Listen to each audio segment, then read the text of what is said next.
नमस्कार, आप देख रहे हैं वीके न्यूज और मैं दृष्टि उपाध्याय। विस्तारवादी नीति को सबसे आगे रखकर अपने पड़ोसी देशों के साथ धोखेबाजी करने वाला चालबाज चीन इन दिनों चारों तरफ से घिर चुका है। खासकर भारत के साथ गुस्ताखी करना चीन को काफी महंगा पड़ रहा है। भारत ने चीन को हर मोर्चे पर झटका देने के लिए ऐसा कूटनीतिक जाल बिछाया है कि शी जिनपिंग की नींद उड़ी हुई है। जहां आर्थिक मोर्चे पर नुकसान पहुंचाने के लिए देश के हर कोने से चीन का बॉयकॉट किया जा रहा है, तो वहीं बॉर्डर पर आंख दिखाने वाले ड्रैगन का फन कुचलने के लिए भारत ने पूरा इंतजाम कर लिया है।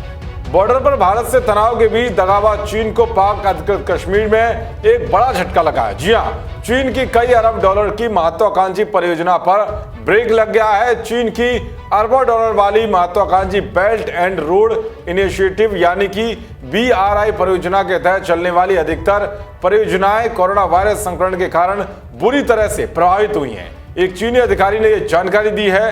रिपोर्ट में कहा गया है कि जो परियोजनाएं प्रभावित हुई हैं उनमें 60 अरब अमेरिकी डॉलर वाली CPEC भी शामिल है। विदेश मंत्रालय के अंतर्राष्ट्रीय आर्थिक मामलों के विभाग के महानिदेशक वांग शुओलोंग के मुताबिक चीन के वैश्विक प्रभाव को और विस्तार देने के लिए एशिया, अफ्रीका और यूरोप में कारोबार और निवेश को बढ़ावा देने के उद्देश्य वाली BRI की परियोजनाओं का करीब 5वां हिस्सा महामारी से बुरी तरह प्रभावित हुआ है। चीन के विदेश मंत्रालय के इंटरनेशनल इकोनॉमिक अफेयर्स डिपार्टमेंट के डायरेक्टर जनरल वांग शुओलोंग के हवाले से साउथ चाइना मॉर्निंग पोस्ट में लिखा गया है कि 40% प्रोजेक्ट पर बहुत बुरा असर पड़ा है और 30 से 40% प्रोजेक्ट कुछ हद तक प्रभावित हैं। चीनी राष्ट्रपति शी जिनपिंग ने 2013 में सत्ता में आने पर BRI को शुरू किया था। इसका मकसद दक्षिण पूर्व एशिया, मध्य एशिया, खाड़ी क्षेत्र, अफ्रीका और यूरोप को जमीन और समुद्र के एक नेटवर्क से जोड़ना था। पाकिस्तान के बलूचिस्तान प्रांत में स्थित ग्वादर बंदरगाह को चीन के शिनजियांग प्रांत से जोड़ने वाला चीन पाक आर्थिक गलियारा BRI की मुख्य परियोजना है। इन परियोजनाओं को फिर से गति देने के प्रयास के तहत चीन ने पिछले हफ्ते BRI की पहली वीडियो कॉन्फ्रेंसिंग की। जानकारी के मुताबिक जो परियोजनाएं प्रभावित हुई हैं उनमें 60 अरब अमेरिकी डॉलर वाली CPEC भी शामिल है।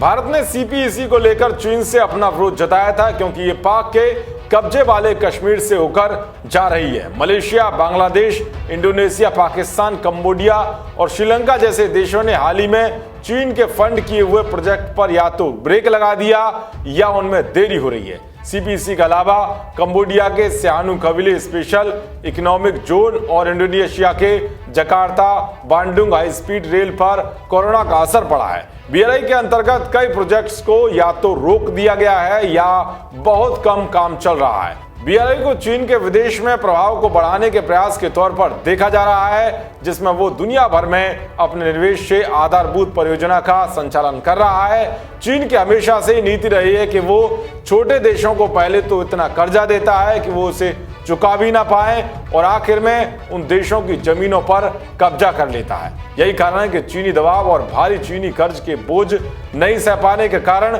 श्रीलंका को आखिरकार बंदरगाह के चारों ओर 1500 एकड़ जमीन को 99 साल के पट्टे के लिए चीन को सौंपना पड़ा था। तो पाकिस्तान की आर्थिक हालात इतनी खराब है कि वो चीन का कर्जा नहीं चुका सकता। इसी वजह से पाकिस्तान के मार्केट में चाइना का कब्जा हो गया है। तो चीन के खिलाफ बॉयकॉट मुहिम पर बिहार की नीतीश सरकार ने चीन को झटका देते हुए रविवार को पटना में गंगा नदी पर महात्मा गांधी सेतु के बगल में बनने जा रहे नए पुल का टेंडर रद्द कर दिया है। यानी कि साफ है कि भारत ने चीन की कमर तोड़ने के लिए हर तरफ से झटका देना शुरू कर दिया है।